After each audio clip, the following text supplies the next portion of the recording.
Bom, eu sou colombiana, meu pai e minha mãe também. E quando eu era criança, meus pais me deixaram com os meus avós para poderem ir tentar a vida nos Estados Unidos, porque tinha a família do meu pai lá e talvez seria melhor pra gente e tal, né?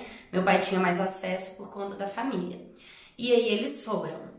Quando eu fiz mais ou menos foram 18 anos de idade, eu queria muito ir para os Estados Unidos também, tentar minha vida, crescer, trabalhar, porque na Colômbia as coisas estavam bem difíceis.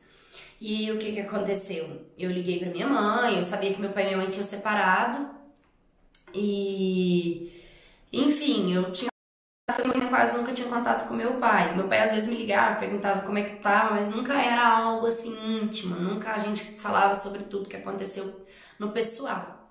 Aí eu falei pra minha mãe que eu queria ir pros Estados Unidos e ela disse que daria um jeito. Falei, tenta arrumar alguém. Ela falou, olha, é mais fácil eu arrumar um americano que case com você, que aí você tem acesso, você ganha um green card e tal. E ela arrumou um cara lá pra mim, mais velho, pra poder casar, conseguir a documentação. E aí eu fui pra lá, e aí eu casei com ele. Quando eu cheguei lá, na verdade, ele era um velho, né? Eu tinha 18 e ele tinha 60. Só que assim, ele era um 60 enxuto, sabe? E engraçado, gente fina, né? Muito, muito legal, divertido, e nos casamos. Eu cheguei a dormir com ele, sim, fiquei com ele várias vezes. E foi quando eu, né, comecei a ter um pouco mais de intimidade com a minha mãe, porque como a gente ficou separada há muitos anos, toda vez que a gente falava era só sobre dinheiro, sobre como tava lá na Colômbia, mas nunca era sobre ela, sobre meu pai, sobre o que tinha acontecido, até porque eu era criança. E aí eu fui e comecei a entrar no assunto, né, de o que tinha acontecido, meu pai, mas onde ele morava. E ela se pôs nervosa, começou a falar que eu queria saber dele, que ele tava vivendo a vida dele, que ele não se importava comigo. Falei, não, mãe, calma. Ele também me ligava às vezes, né? E agora eu tô aqui nos Estados Unidos, ele também. Claro que eu quero ver meu pai, quero ir no estado que ele tá morando, é um lugar a mais pra eu conhecer.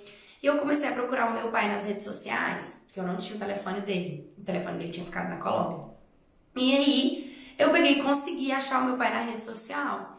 E comecei a conversar com ele. E aí ele me passou o telefone dele, nós começamos a conversar bastante. E o meu pai virou pra mim e falou, ó, que tô feliz que você veio pra cá, parabéns, né? Me manda foto sua e do teu marido.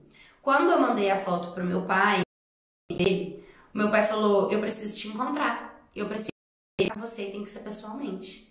E eu falei, tá bom. Ele falou, mas não comenta com ninguém. Falei, tá bom, eu estou indo pra aí. Falei, ok. O meu pai veio no mesmo dia, ele chegou bem tarde da noite, falou amanhã cedo a gente podia tomar café juntos. Falei, ok. Nós nos encontramos numa cafeteria que tinha próximo da minha casa. Tava com muita saudade do meu pai, foi muito bom vê-lo. E ele falou pra mim, olha filha, não sei nem como que eu vou contar isso pra você, mas esse homem aqui, ele é o teu avô. Falei, quê? Sim, ele é o meu pai. E como meu pai, a família dele era americana, eu não conhecia ninguém da família dele. Falei, não, pera, o que que tá acontecendo?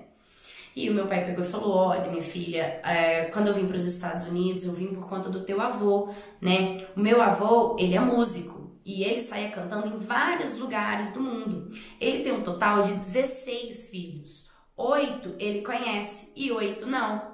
E ele nunca teve responsabilidade com meu pai, ele nunca quis de fato ajudar o meu pai. Quem quis que meu pai fosse para os Estados Unidos e tal, foi ele, né? Ele ajudou só nisso. Mas quando ele chegou lá, meu pai foi trabalhar, foi viver a vida dele e pegou o meu avô e a minha mãe no flagra. E o meu avô ainda virou pra ele e falou assim, mas vocês não estão precisando de dinheiro? Qual que é o problema ela dormir comigo por dinheiro?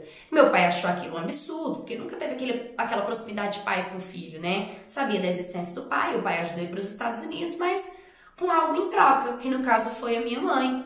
E que, tipo, a minha mãe, no caso, tinha combinado com ele. Eu fiquei revoltada com essa história, falei, eu preciso conversar com a minha mãe. Ele falou, calma, tenta resolver. Eu falei, eu quero o divórcio. Meu pai falou, olha, eu não sei por que você não me pediu ajuda. Eu não sabia nem que você queria vir para os Estados Unidos. Você podia ter falado comigo, era muito mais fácil, eu tinha te ajudado a vir para cá.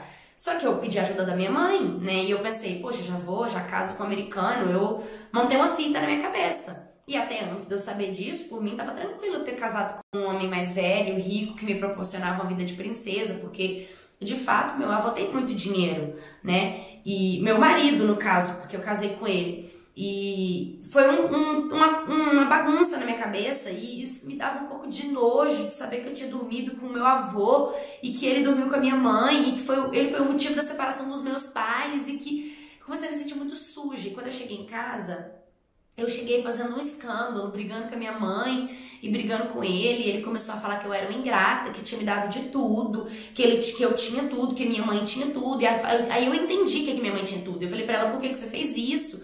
Por que você praticamente me vendeu pro meu avô? Porque isso foi um complô. Você tá ganhando quanto por ter me defendido pra ele?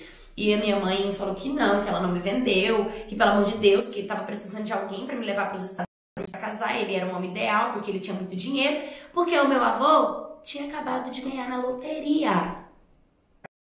Aí eu entendi. Minha mãe soube que meu avô ganhou na loteria, pegou a oportunidade, ofereceu pro meu avô se casar comigo. Ele sabia que eu era a neta dele. Ele é descarado, ele fez foi rir da minha cara. Ele falou pra mim, qual que é o problema? Eu não vou te dar o divórcio, você vai ser minha. Eu falei, não vou. Não, a gente vai se divorciar nem que eu volte pra Colômbia, mas eu não vou ficar aqui, eu não sou casada com você. E ele pegou e disse, pois vamos ver então, mas você não vai conseguir o que você quer. E aí foi uma guerra. Aí eu tive que ir na justiça, tive que provar que ele era meu avô através de um exame de DNA que eu peguei da saliva dele, né? Foi um rolo, assim, muito grande. Mas graças a Deus eu consegui o divórcio, fiquei muito magoada. Minha mãe fica me pedindo perdão, ela fica falando pra mim assim, que ela não teve isso que eu tive, que ela chegou aqui, que a vida dela foi sofrida, que que arrumar um emprego, que ela não arrumou uma pessoa milionária pra me ajudar do jeito que me ajudou, que ela fez foi me ajudar a abrir as portas pra mim, que eu tava sendo uma ingrata, né? E a minha cabeça ficou completamente confusa, mas eu não deixei a opinião deles interferir na minha, eu consegui o divórcio, graças a Deus. Eu voltei por um prazo pra Colômbia e depois o meu pai conseguiu com que eu fosse pros Estados Unidos outra vez, mas aí eu fui pra passeio e continuei minha vida assim, viajando e tendo contato com meu pai. Com a minha mãe eu converso de vez em quando, eu evito ver a minha mãe. Fiquei muito magoada por ela ter feito isso, com certeza. Minha cabeça ficou muito ruim. Às vezes eu assim, me dá um nojo de saber que me relacionei com meu avô. Mas não foi porque eu quis, eu não sabia disso. E é muito triste porque o meu avô, ele não tá nem aí por ele teria continuado casado comigo porque ele não me via como neta e sim como mulher. O que é que o dinheiro não faz, hein? A pessoa é capaz de vender a própria filha porque descobriu que o cara tinha ganhado na loteria. Pensou que estava ajudando em colocar ela dentro de um casamento. Em momento algum pensou o problema que poderia causar ao descobrir que ele era o avô de sangue dela, que era pai do pai dela, que é tão próximo, por mais que não tenha uma criação, é um relacionamento íntimo, né? E se Deus o livre, essa mulher ainda engravida desse avô, ainda vira uma bagunça na cabeça do caso do bisneto como pai. Então ia virar uma bagunça na família. Tem muitas pessoas que não se importam com isso, tem muitas pessoas que colocam o dinheiro acima de uma dignidade, acima de uma personalidade, acima do caráter, acima de tudo, sabe? E a pessoa coloca o dinheiro como algo mais importante na vida e acaba desvalorizando completamente o ser humano que é e o que faz com o outro, a responsabilidade com o outro. É mais ou menos o exemplo dessa história. Infelizmente tem muitas mães não tem responsabilidade sentimental com o filho, e por ela, se tá bom pra ela, o filho que tem que entender. E a vida não é assim, infelizmente. A gente tem que ter opinião própria. Foi muito legal ela ter se imposto, ela ter pedido o divórcio, ela não continuar, porque se ela tivesse comprado a ideia da mãe, ela estaria casada com o avô até hoje, concordando com toda essa maluquice, né, gente? Mas você conhece casos assim, de filha casada com a filha casada com tio? Se você também tem histórias assim, mande aqui pra gente, me siga no Spotify, Dia de Paula, pra você escutar as minhas histórias, caso você esteja aí ó, sem poder assistir o vídeo. Curta, comenta, compartilha, se inscreva no canal de vlog. Um beijo e até o próximo vídeo.